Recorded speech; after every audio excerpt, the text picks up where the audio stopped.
Good morning, everyone, and good day to all of our viewers who are not in the same time zone as us.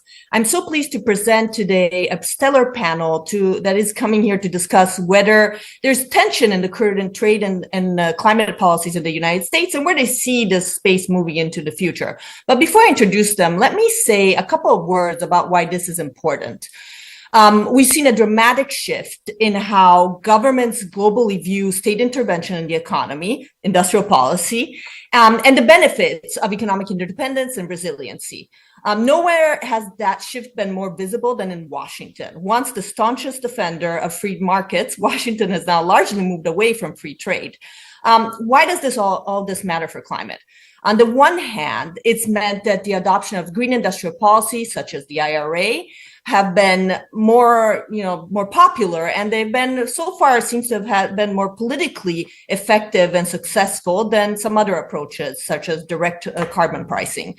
On the other, we've seen now a very different approach to trade, as dependencies on foreign countries, and I would say specifically China, are now seen as more of a vulnerability. And this really has meant to turn away from those integrated global value chains that really enabled sort of the success and rapid deployment of clean tech, such as solar panels, batteries, thanks to a reduction in costs. And finally, we're seeing the rise of new tools and certainly the discussion of adoption of these new tools, such as carbon border adjustment mechanisms, sectoral trade agreements, climate clubs, all which really hold promise for pushing forward the energy transition, but all of which can also be very challenging from a political standpoint. And I will just mention the Global Arrangement on Sustainable Steel and Aluminum has an example of that. So I think we're moving into a world where trade policy is more and more seen as a tool to achieve goals that aren't sort of trade for trade's purpose.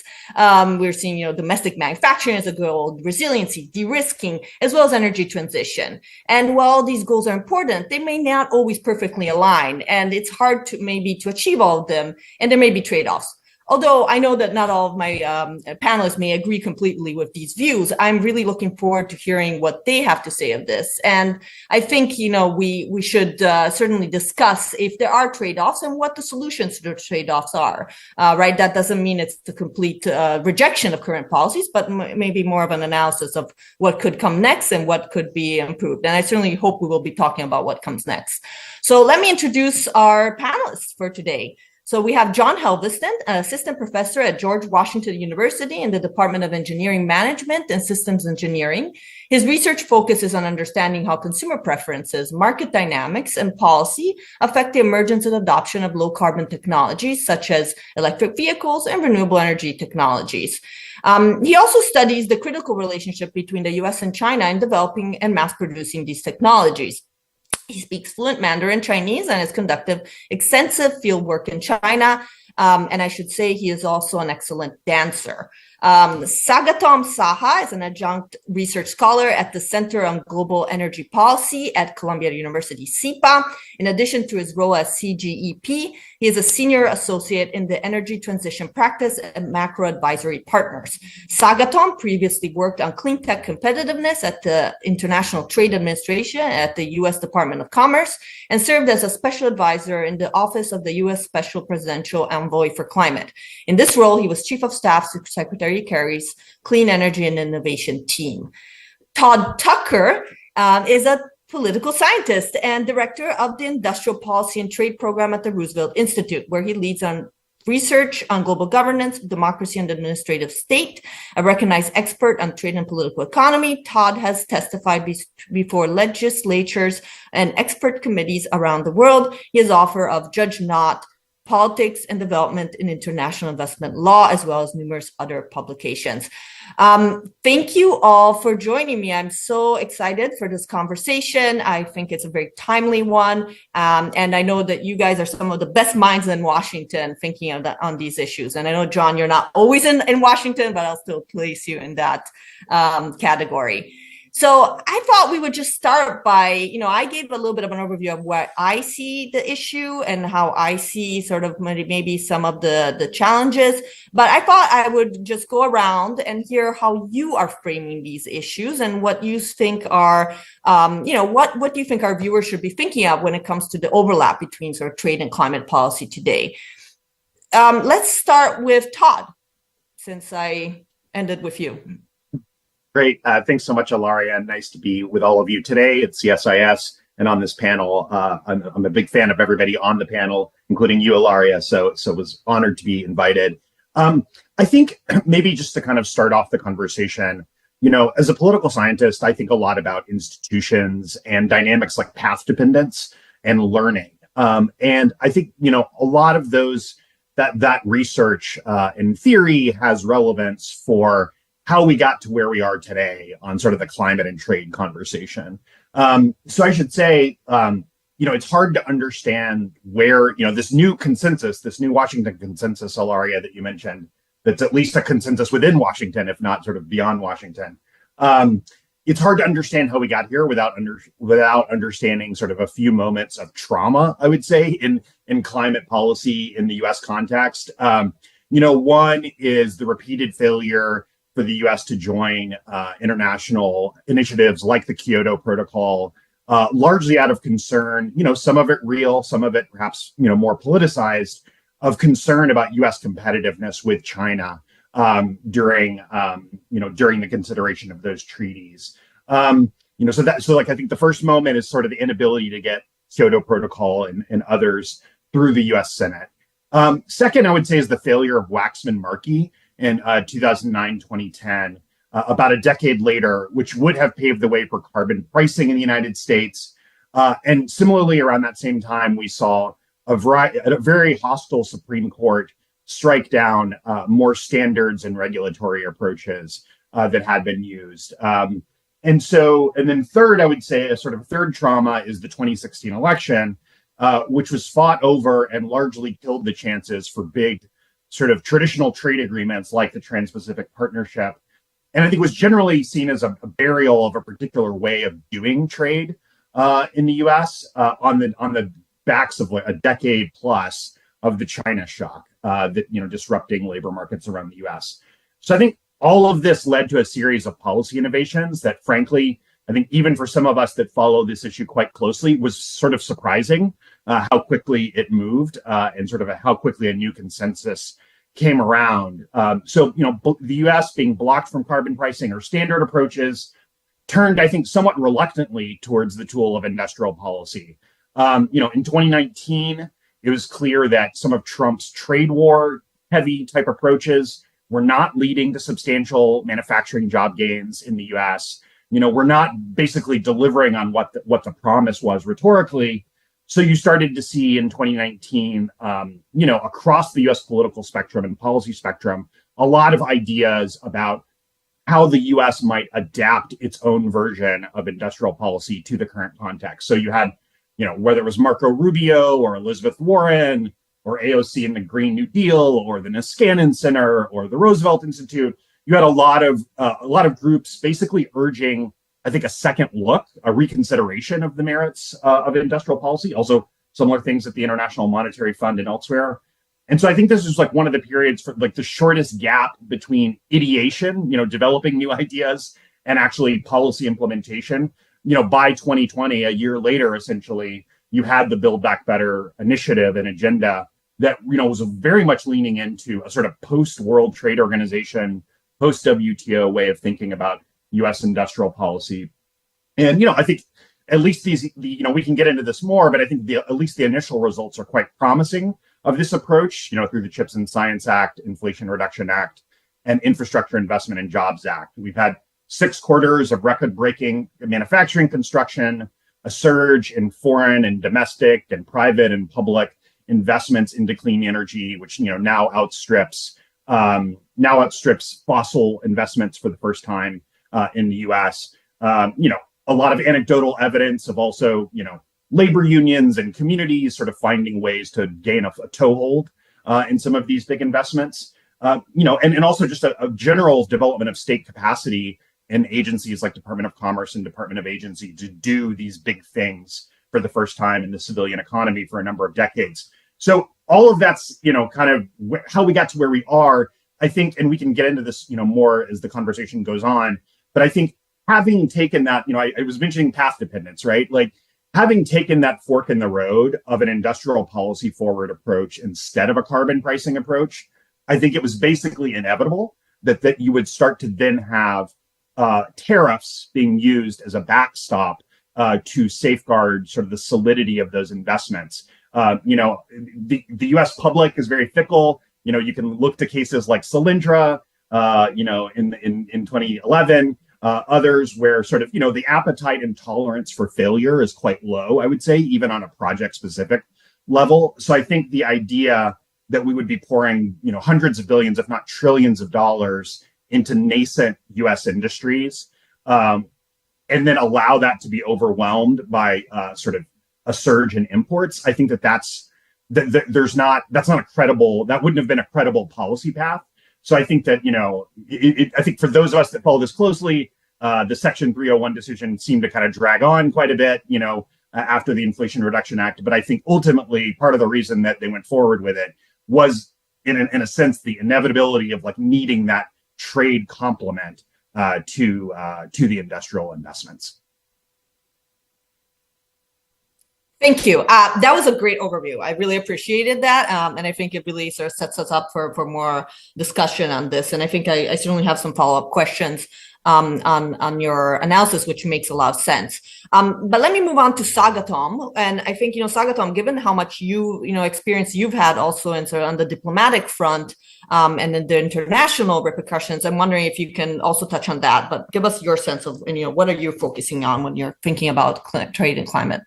Absolutely. And I think a lot of the same things Todd thinks, but I do come at it from this foreign policy, international climate talks, given my experience lens. And I think we've experienced if not an actual substantive policy shift, a vibe shift in that arena where, I would just say we've gone over the last 4 years from trade being a very marginal issue in these rooms and conversations and international forums like the UNFCCC to still not being part of that conversation, but definitely hanging over it, maybe overshadowing it at this point. So I guess to give it some context, we're now at the tail end of the Biden administration. It might be a useful kind of jumping off point to take stock. For the past 4 years, we've had first Secretary Kerry, now John Podesta, kind of supercharging that international climate envoy role. We gave a pretty substantial staff, of which I was part of.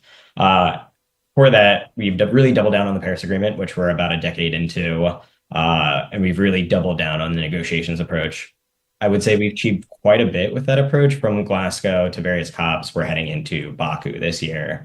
We have some agreements on reducing global methane, on advanced market commitments for industrial decarbonization, some things that I've worked on. But ultimately, if we take stock of those 4 years and say, is it the UNFCCC negotiations that really move the needle and agreements to phase down coal, even though we're using more coal now than we have since 2021, or is it other things? I think it's fairly clear to me, at least, that it is that bucket of other things, primarily national policies like the Inflation Reduction Act, and I would add the EU Carbon Border Adjustment Mechanism, that have vast implications. They're primarily domestic-facing policies, but have vast implications on international trade and investment flows. Not to say that COPs don't matter and the UN negotiating framework doesn't matter, but I think there's a vast appetite in the policy community to say, this is all well and good, but it's insufficient to achieve global climate goals. What are more sticks-based approaches and things that we're doing domestically? How do we leverage that abroad to actually move the needle even further? And I think in your framing, I agree, there's both immense opportunity, but also risk. And I worry about the risk. I can go into those, but on the opportunity side, like the IRA, with a singular bill, the United States has mobilized what could be $1 trillion in public spending, multiples more in private spending, primarily toward the US domestic market. But you can imagine a pathway by which that benefits the world, cost reductions in technologies. And really, we're seeing two things. Countries want to imitate that package and up their own green spending, and cooperate with the United States to access some of that capital that we are deploying publicly. The EU CBAM, countries are considering carbon pricing for the first time. Other folks on this call know better than I do how China is thinking about this, but I think it's quite interesting in conversations I've been in, or they're thinking about similar tariffs proposals. That's certainly the case here. We have how many bills floating around Congress, and you mentioned the global arrangement. none of that would be on the table if the EU didn't make that first move. I think that's quite interesting, quite impactful. Those are potential benefits to kind of encourage and prod along global decarbonization efforts. That said, I think it would be naive to say those types of policies don't have foreign policy dislocations, foreign policy risks, risks of trade barriers, risks of heightened export controls, import restrictions, escalating tariffs.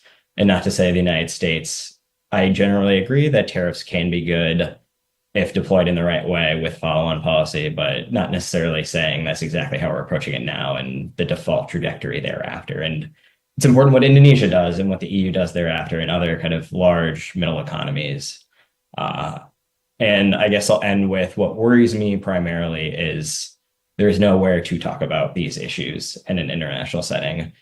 We saw last year a handful of countries try to raise specifically CBAM, but I would use that as a through line for the larger issue to put it on the negotiating agenda. That was pushed back against. It's very clear that the WTO, for the time being, isn't really the right mechanism because it is not super functional.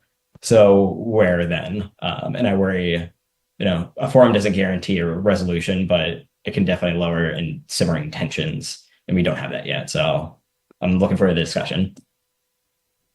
Thank you, Sagatom. And I think, you're just saying something that I've been thinking a lot about, which is what happens when every country is trying to do green industrial policy, and also what happens to developing countries, right? Countries that might not have the same fiscal capacity.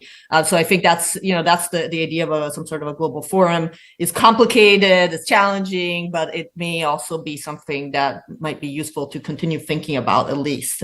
But before picking up on some of the things that you said, let me turn to John. And I think, we've talked now about U.S. policy. We've talked about sort of the diplomatic global side of things. But John, you are an engineer. You spend a lot of time actually thinking about how companies innovate, what the value chains look like, and you're a China expert. So perhaps give us your perspective on this, and I'm hoping you can touch on a little bit on, the how does this affect innovation, and how is China looking at these issues? Sure. So I'll echo the thanks here. Thanks again. This is great. I'm always like the one engineer in the room with all the political scientists talking about these things, but these things are all just so important, overlap all the time. So yeah, I pay a lot of attention to what's kind of happening on the ground, on the shop floor, and done a lot of work just in factories and talking to people in China. And so I think, if I had to choose a world between, no IRA or IRA, I probably would still choose the IRA. I think it's mostly good. But I think the big asterisk there that is tied to it is essentially built around a coalition that is being completely separate from China, basically in every way. Right. So that is difficult. I think difficult is maybe an understatement here and I think that's my big concern, my big risk that I see is we were all this spending, but then not really allowing a lot of these companies to work with the best providers and suppliers out there in the world, and many of them are in China. So I can talk some about that. How did we get here, and how did China get so good at making batteries and solar panels and all of these things, and why is the whole supply chain concentrated there? I'll give you a brief summary. I think it's probably not the narrative that you typically hear, especially coming out of the White House. It's not just unfair trade practices and subsidies. Okay, that's the two words I hear all the time. There's a lot more to it than that, I would argue. Yes, those have been influential, but just by dumping money into an economy, you don't get cheap solar panels from that right away. There's a lot of work that has to be done. So I'll highlight a few things. One key thing is there's an enormous amount of know-how in production engineering and really R&D on production lines in a lot of sectors, and that's really heavily concentrated in China. So one thing that how we got here to this point where, let's say in solar, the Chinese firms completely dominate on cost and quality is just they've been working on this for 15 years, just doing iterative R&D. And a lot of times that R&D doesn't show up in the places where you typically look. If you look at patents and things, you're not going to see it there. It's incremental improvements on the production line. It's reconfiguring things. It's taking a product and re-engineering it so that I can improve the way it's produced so I have a higher yield rate. When you go to a Chinese battery plant today, their yield rates are 99%. meaning 99 out of 100 cells are perfect. You only have 1 or 2 defects. If you go down to 97%, you're not competitive anymore. All right. So getting to that level of just precision and engineering is hard, and it takes many, many years of effort, and introducing a lot of things like automation, right? Just automating production lines so that you have high precision, high throughput. And it's not the narrative you hear, where the narrative I often hear is, well, they have low cost labor. And that's the reason. Labor costs have been rising in China for 15 years straight, and yet solar costs have exponentially fallen. So it's not the labor cost, right? It's truly going down an engineering learning curve of figuring out how to make things better. So they have done that, and there's just a lot of effort that's happened that's just, I don't think we quite acknowledge. But that also wouldn't just happen in any vacuum. There's a lot of other things that are needed. You need a skilled labor force. These are not the technicians you see in a manufacturing facility in China are not people they just got off the street to bring into the factory. These are, skilled workers who really have a lot of know-how and have been in the industry for a decade or more. The people who started these companies all have PhDs, and so there's a lot of high technology, work going on. They've also had access to long-term and very large funding.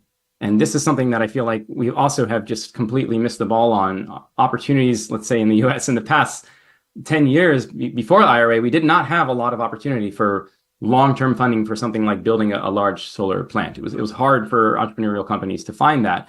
And many of them ended up just going to China because that was the only place they could find the funding to secure, breaking ground on a plant. So it's these kinds of things that are combined that have led to this concentration, and that over time, over 20 years now, has led to an ecosystem effect where it's not just the one factory anymore. It's the machines that they're using in that factory. Well, the guy who makes the machine is down the road over there, and so it's the machine maker who makes the machine, and they interact with each other, and so you get these feedback loops of learning. And it's the same kinds of things that led to, Detroit becoming, the leader in the automotive world, decades ago, right? And so that's where we're at within these key sectors, within solar, within batteries, and now electric vehicles. Those key climate technologies are really concentrated there.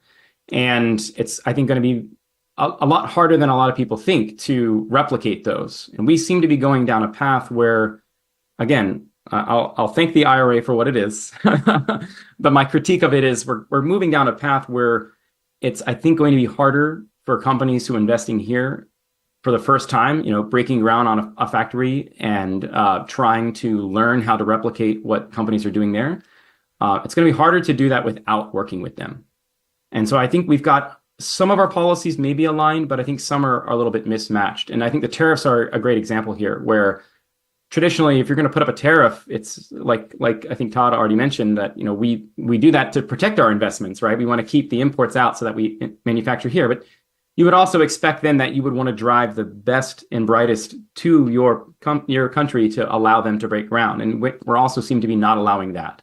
We're not allowing BYD to come here and make a vehicle here. We're not allowing Goshun to come here and build batteries. We're kind of cutting off in every way. And most recently, we've heard basically any Chinese car, is now no longer going to be able to be made here or imported here if it has any sort of connectivity to the internet over national security concerns. And so we're really going very hard in this direction.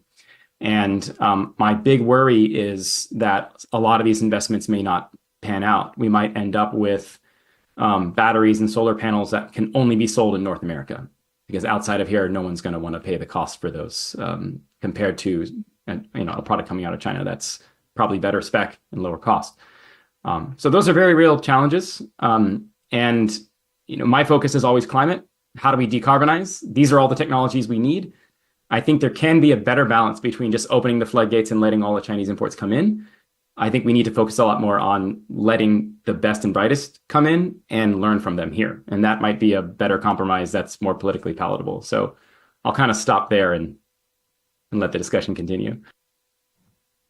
Thanks, John. And I really appreciated your comments, because I think they also point to something that I've been saying for some time, which is if that because we have these national security and sort of de-risking policies from China, the more traditional industrial policy approach, which is actually sort of a lesson from China, which does rely on foreign direct investment, which does open up the pathway to maybe licensing deals, joint ventures, or relying on, maybe inputs that are produced from Chinese companies, not necessarily in China, is increasingly challenging, and that is making that pathway looks like is precluded in many ways, and that means the costs are probably going to be a lot higher, right? And so I think that's just something to think about.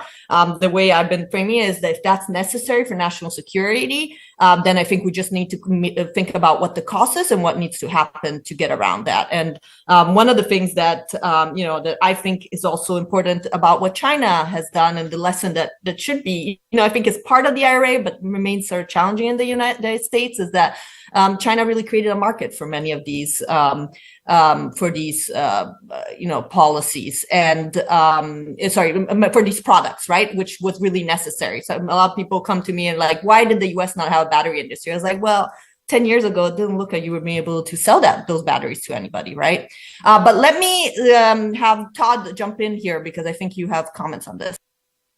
Yeah, no, absolutely. So this has already been such a rich conversation. I mean, I think that, I want to put a pin in like maybe a bigger question that we can kind of develop over the course of the conversation before coming back to something I think specifically that John's comments lead me to think of. So, I mean, I think the one is, to think through what are the primary blockages to climate action in any given country. And I think that obviously in a democracy like the U.S., the political blockages loom pretty large, right?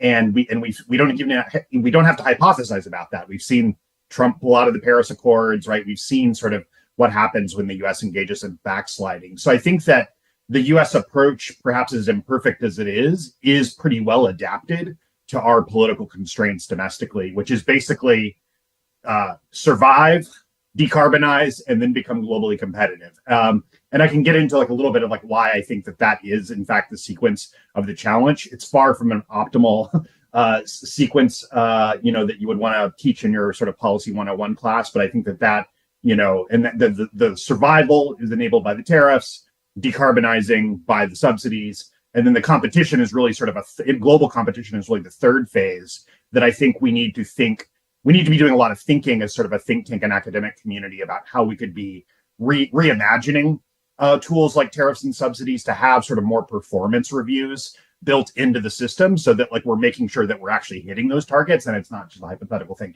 But that's maybe a bigger point. I think one of the thing that John's point specifically led me to think of is how useful the Mario Draghi's report on European competitiveness is. And I think it shows some ways in which the European analytic landscape can be that we in the United States can be learning from some of that policy development, and also just being really clear about what the goals are and not like really hiding the ball, but like being pretty explicit. And I think when it came to sort of the Draghi report section on trade and climate, he offered up a typology that I thought was really useful of like the different kinds of industries and then trade and industrial strategies that we would want to have for each of these.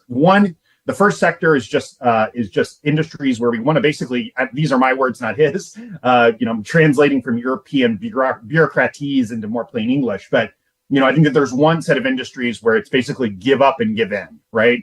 Where the competition is just so far ahead. Chinese cost curves are so far ahead that, it just would not make good fiduciary sense for the Europeans to be, attempting to build up some of those sectors. A second group is basically production curious, but technology neutral, right? Like where you don't really care where the technology is being developed or by whom or which firms, but you do want to ensure a certain amount of production is happening within Europe. A third set is basically where you're both production curious and technology curious, where you would actually want to ensure that, some of the talent and the skills pipeline is being developed, indigenously, within Europe to compete. And then fourth is just the straight up category of infant industries of like sectors that, are not sort of globally competitive or globally to scale anywhere in the world, where Europe might develop plausibly, an advantage. And I would say sort of in the US context, I would add maybe a fifth category, which is also like which sort of is somewhere in between the infant industry example and some of the other examples where we have basically these large industrial clusters, like John mentioned Detroit, right? We have Boeing, we have the steel industry, we have some of these large industrials that have been disinvesting in their own capacity for decades. And so it's not only that we sort of, we want them to basically become better stewards of their own future, as well as, like, in some cases, transitioning into new forms of production. So it's kind of it's maybe a fifth category, but I think that combination is useful. And I think it'd be useful in the US context to be sort of a little bit more honest and explicit about, like, what is the play for each of these sectors? Is it a pure resilience play for national security purposes and some of the instances like solar versus industries that we actually think we could become globally competitive in if we had a sustained strategy? Thank you. I think that's really useful, and I think that's really important. And I think that more conversations like that in Washington would be helpful. And I do know that some people are thinking about, what are actually, if there were an IRA 2.0, should we be thinking strategically about sort of next generation technologies rather than double down on certain technologies where perhaps the challenges are much bigger and strategically they're not quite as important. Sagatom, I know you have thoughts on this. Yeah, I mean, it tied together the last two threads.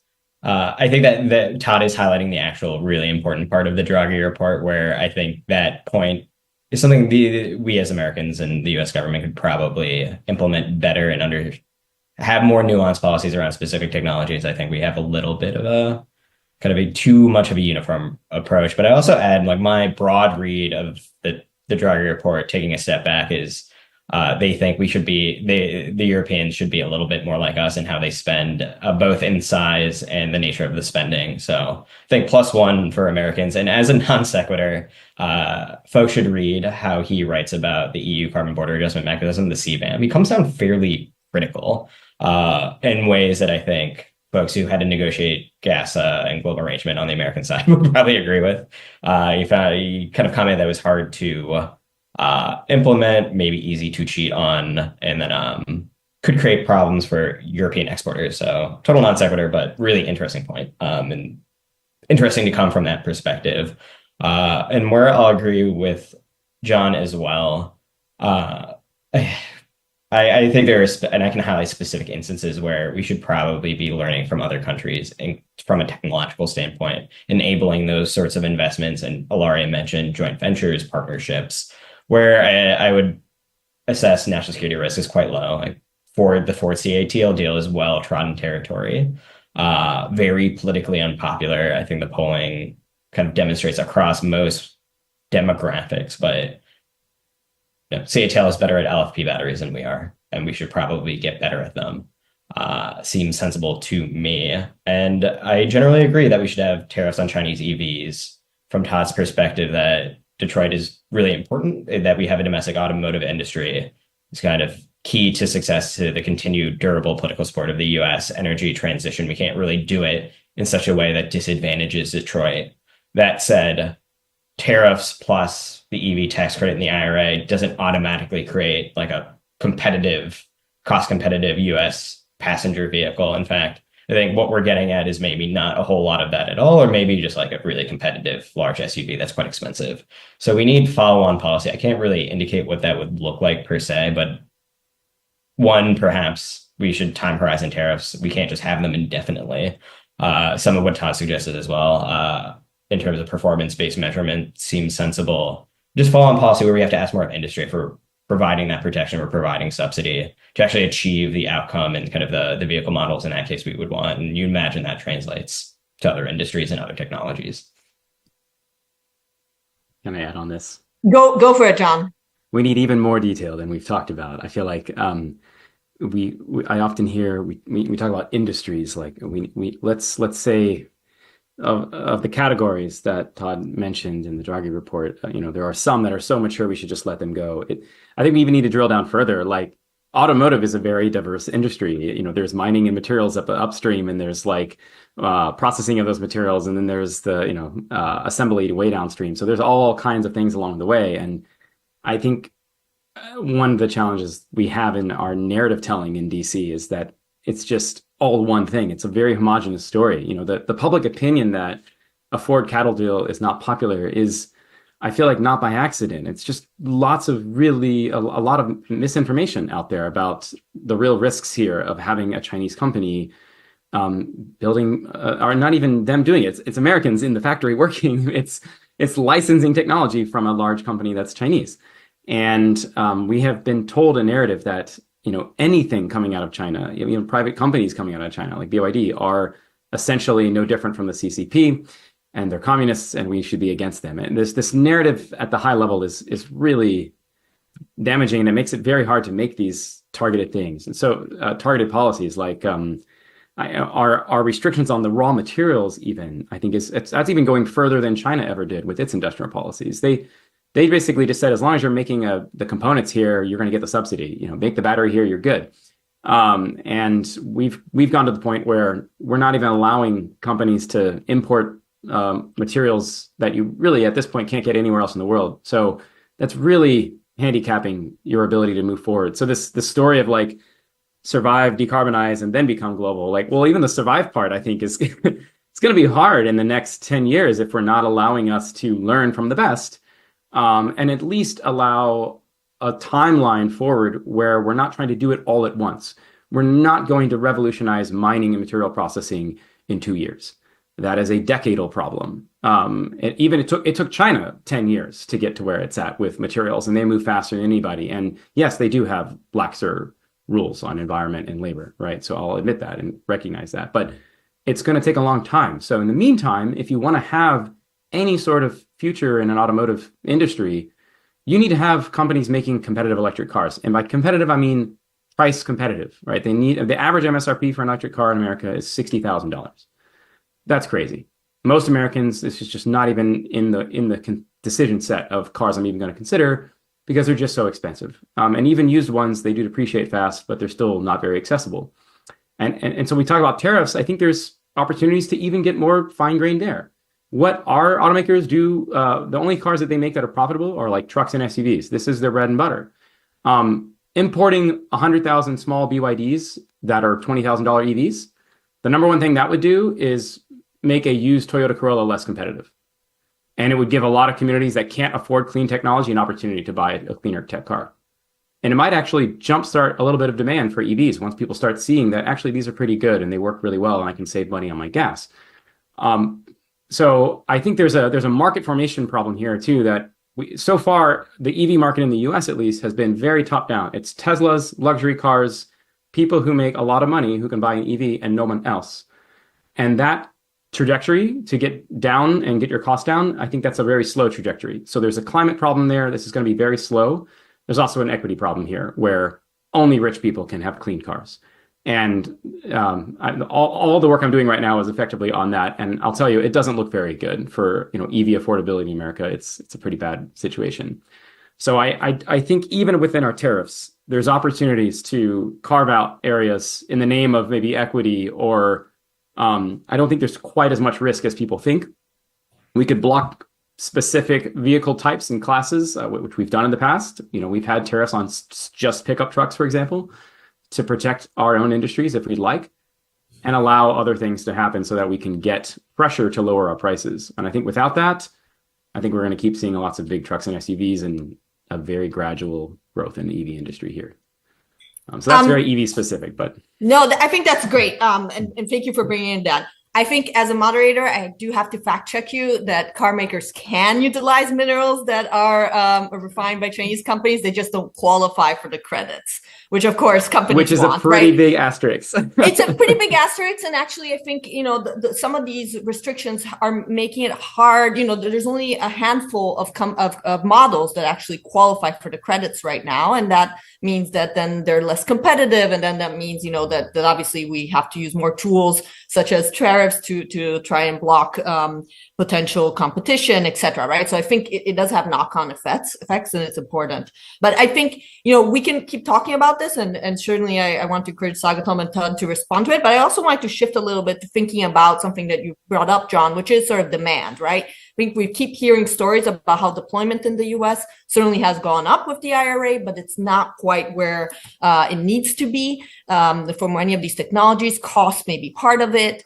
Frankly, I think, very unpopular proposition. I think, restrictions are also going to have to be part of it. I think, when there may be some, I like to think that maybe there may be sometimes the wrong lesson was taken away from China. We are all focusing on subsidies, which were 100%. I wrote the report. I literally co-wrote one of the reports on subsidies on China, showing that China subsidizes its industry far more than any other country. But I should also say, when you think about EVs, for example, they introduced some pretty stiff disincentives for people to sort of not buy internal combustion engine vehicles, which were literally meaning that you had to wait 10 years to get your license plate in Beijing, right? Unless you were using an EV. So I think that just might be something to think about. How do you think about, growing demand within the U.S. and maybe even outside the U.S.? And I'm just going to bring up, there's been this idea floating around of a new Green Marshall Plan that Brian Deese brought up in Foreign Affairs. And Sagatom, you say that we keep hearing this idea around every 2 days. So maybe let's just think about how, if the U.S. U.S. industry did have to amplify its markets and grow more, and in that way also sort of replicate what the successes of Chinese companies, what would that look like? What would need to happen? Is that part of the industrial policy and process that we need to think more about? Sagatom, I point to you first. It's just such a large question. I don't even necessarily know where even to start. Apologies. I think I was saying I really like Todd's path dependence argument, because in some ways we are here because of what we have tried and didn't work in the way our political system works. We're very good at spending through the tax code. And what worries me in recent developments is Chevron, the rollback of Chevron's difference, where creating the market probably implies creating some cost and industry pressure and, imposing regulations on like the EPA tailpipe regulation, CAFE standards for vehicles that we're sticking with the automotive industry. And I worry that will be a weaker tool going forward for the foreseeable future. So in some ways, I would love a robust discussion around how do we create the market beyond just making things incredibly cheap. But it may be the case for a while that is the strongest tool we can avail ourselves of. On the international side, I think, again, we're limited, if not even more so, just by the amount of money Congress is willing to appropriate and allow the government to spend on international climate finance. The multiples are staggering, where the IRA, it could be as much as $1 trillion of public spending over the next 10 years.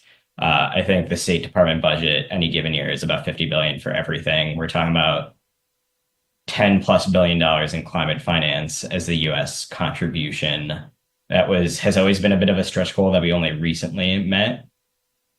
So Brian's idea, I think, largely is how do we go back to a previous model of the Marshall Plan, in which kind of American competitiveness and self-interest really serve the world, and how the idea that we are making these domestic investments already with the IRA in this context, how can that serve the world and, American export, but also include other countries and supply chains. And that last bit Brian goes into, but that's going to be the key difference in wherever we go next. We have talked about supply chain cooperation over the last 4 years, if not longer. How do we crowd in, if we're thinking about ex-China supply for all of these technologies, because we don't necessarily want to have China as a security choke point, single point of failure, choose your argument. We have not done the best job of ex-China on one hand, U.S. domestic supply on the other, and then where does everything else come from and grow? We have lots of conversations with countries, but we have few tools to avail ourselves of outside of the Development Finance Corporation. There's this novel idea of a critical mineral agreement for that specific thing on the back of the IRA, but I think Brian is thinking big about what those tools are in the next administration. What that looks like going forward, his guess is certainly better than mine, but I believe it's necessary. I could maybe also Go ahead. jump in here. I mean, I think that I think Sagatom and I agree. I think a lot of people agree in Washington that have sort of been watching this process up close, that the real gap is on the international side. We're doing great in terms of domestic policy. We have some ideas of what to do on international policy, but I think still not a lot of like actual meat on the bones. I mean, I think that there has been, we've mentioned it a couple of times, but the global arrangement on sustainable steel and aluminum, I think, is a promising template because it allows countries to focus on specific industries. And I agree with John, it's nice to even drill down closer to sort of individual supply chain components and things like that. But it does enable governments to engage in sort of real-time problem solving in a way that, frankly, like the traditional free trade agreement model does not allow. I mean, the traditional free trade agreement model was as much about sort of getting countries to agree to sort of an overall approach to governance of their entire economy rather than specific problem solving and specific supply chains. And so I think that there is more, juice that we can squeeze out of the sectoral lemon, so to speak. And I think that if we do the sectoral agreements smart, it's not only then about sort of market access or about sort of given tariff rates, but I think it can also be sort of a more comprehensive system of passporting for companies that are following high road practices. So, for instance, I sort of think, the U.S. tried to get both Japan and the U.K. into the global arrangement on sustainable steel and aluminum negotiations. Ultimately, that was unsuccessful because basically Japan and the U.K. were not willing to be even as ambitious as what the EU was willing to put on the table. And I do think that the current debate, for instance, over the merger between U.S. Steel and Nippon might have looked very differently had there been sort of a comprehensive bilateral agreement in place that was basically like giving a clean bill of health to the big investors in both jurisdictions to make sort of these forward-looking investments in sort of a more decarbonized production. But I think that in the absence of some type of coordination at the national level, you're basically leaving it up to individual firms, individual labor forces, unions, individual state governments or even city governments to try to make the call on these big national security questions. And I think, frankly, it's not something that they're going to be well suited to do. That is sort of a clear role where, if we are going to sort of pursue some of those like fourfold Draghi style classifications of investment flows, I think you do need a stronger national government role, just in the same way Korea, China, other countries have sort of helped facilitate FDI flows.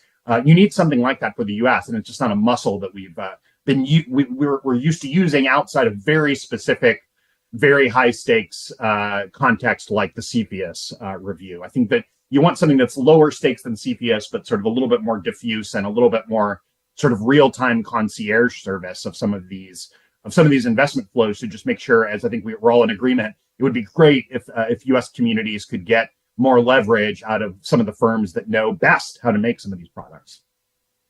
I'll let Sagatom jump in because you mentioned the global arrangement, and I know that he wants to talk about it, but I think I was just going to say that this is something also that I think that probably more thinking needs to happen on.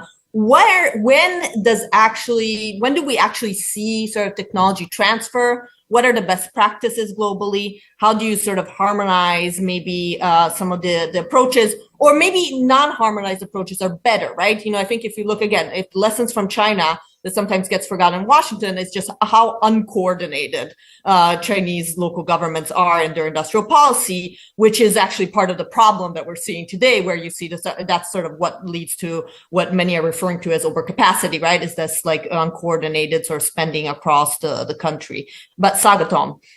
Yeah. Just a few sentences where I, again, want to agree with Todd. I would say sectoral agreements, if Harris wins the White House, but maybe in any context, if this moves forward in a really productive cooperative manner internationally, that is probably the vehicle in the sense that we don't have one yet. And our political system in the United States, for the meanwhile, will probably not yield any sort of comprehensive free trade agreement with any country. So this is maybe the only tool we can avail ourselves of. And so far, you mentioned the global arrangement. That is one vector by which we tried this in the climate and trade space. Didn't go well for a variety of reasons for domestic politics, both in the EU and the US, among other factors.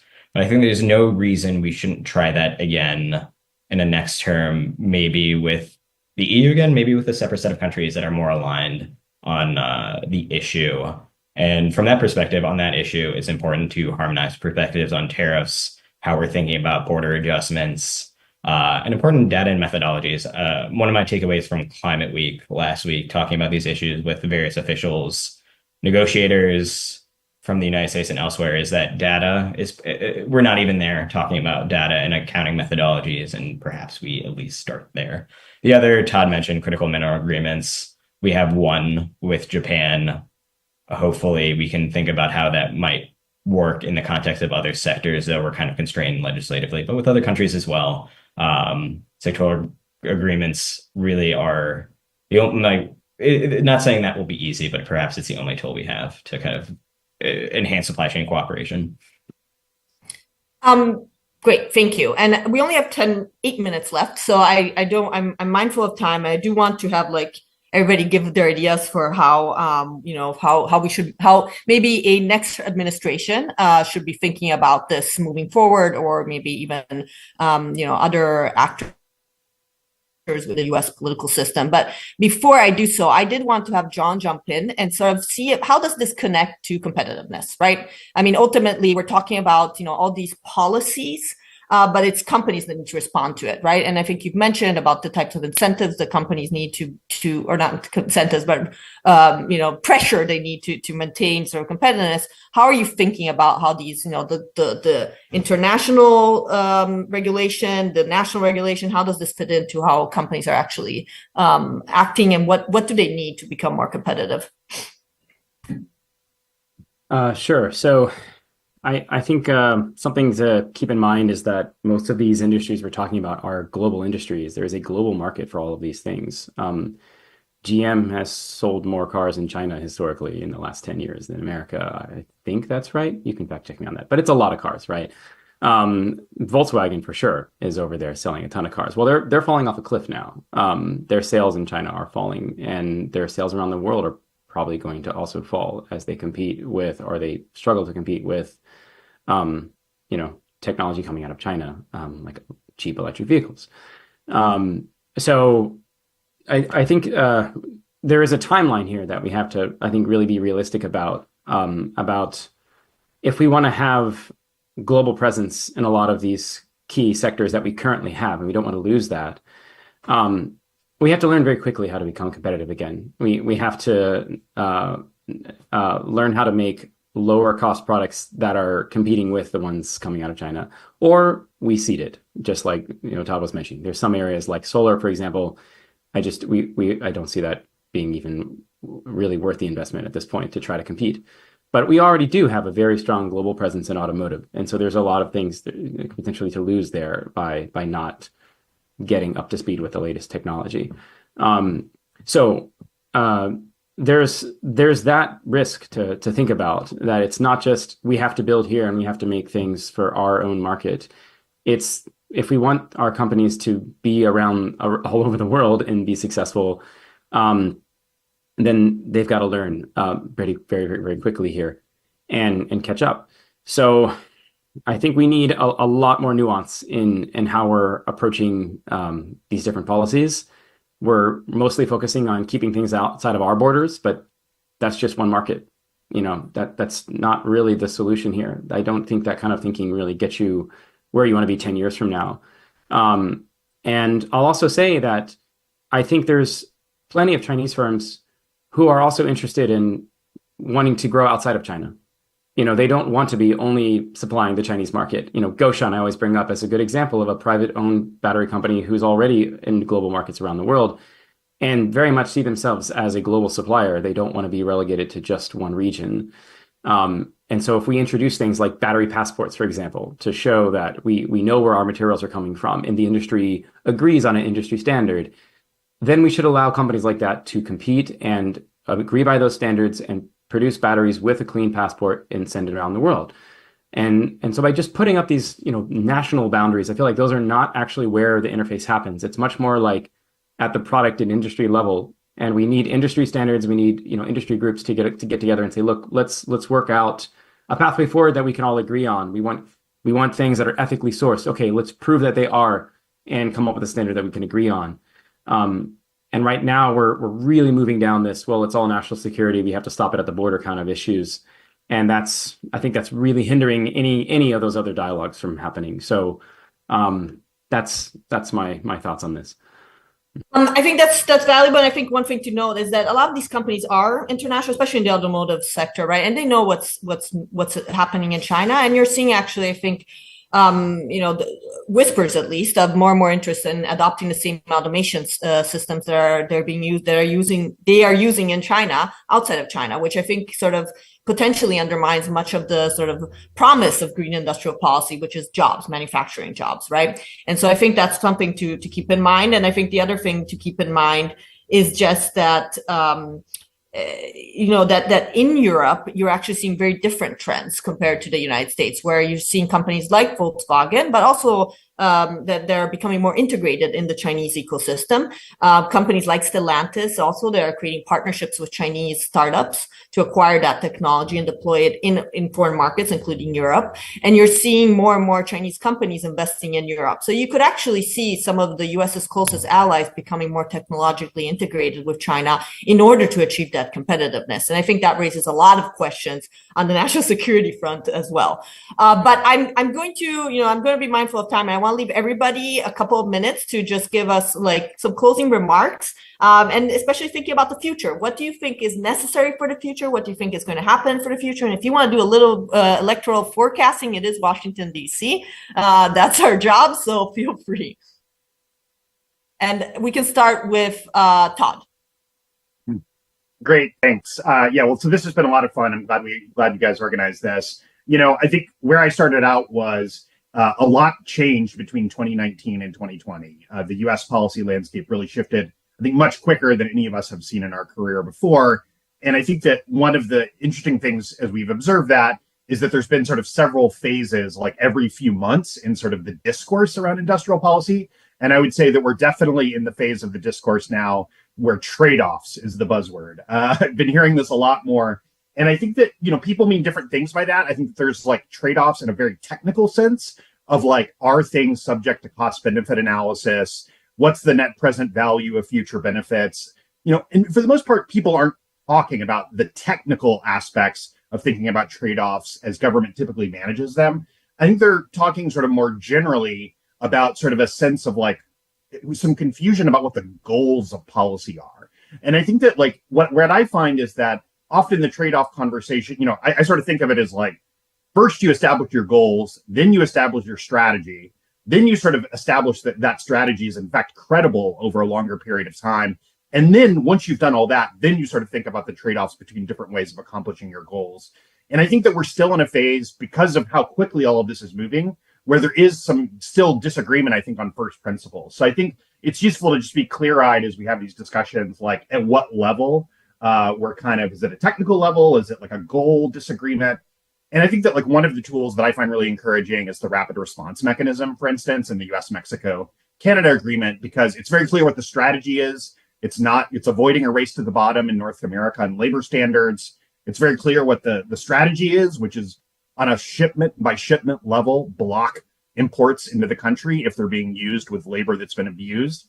And it's very credible because the company has an investment in improving the situation so that they can get the goods unlocked. And I think this avoids some of the trade-offs that we've been discussing here today, because it is not countrywide tariff. It's sort of specifically targeting problem companies. And I think that would be an interesting model to think about of adapting and evolving into the climate space as well. Fantastic. Sagatom, and then John. I'll avoid election prognostication because it's incredibly easy to be wrong predicting things about the future, especially elections. But I think what I find encouraging at the very least is that there is in the United States a bipartisan coalition to advance some of these tools. And I do believe they can be useful in supplementing what is the existing kind of international climate regime, which is, Paris Agreement, very great, very helpful. But I think we're seeing the seams and limits of a 190 plus country consensus-based approach. And then we need smaller grouping of countries around a certain sense of principles and tools, including climate and trade, to keep the ball moving even faster than we are now, which is insufficient. I too would like to see something in USMCA review next year that perhaps could be used as a template for future sectoral agreements around these issues, as a first bite at the apple wherever we go next, and I suppose whoever is president next. And again, I guess I'll also end where I started, where we need some sort of venue. We need some sort of I'm not expecting some grand bargain on green subsidies, tariffs, article, I believe it's 2021 and general exceptions of the WTO, or environmental goods agreement. But I think we need some sort of general rules of the road around, if you use subsidies this way with local content requirements, here are the general limits by which we will not respond and retaliate. The same for a border adjustment. And we need the right set of countries kind of agreeing to that. And then we build maybe with a small set first. I think there have been some kind of concerns with the United States trying really, really big things over the last few years, which may be going too big with too many countries too soon, but alas, start small with the right set of countries, few principles, go from there. John.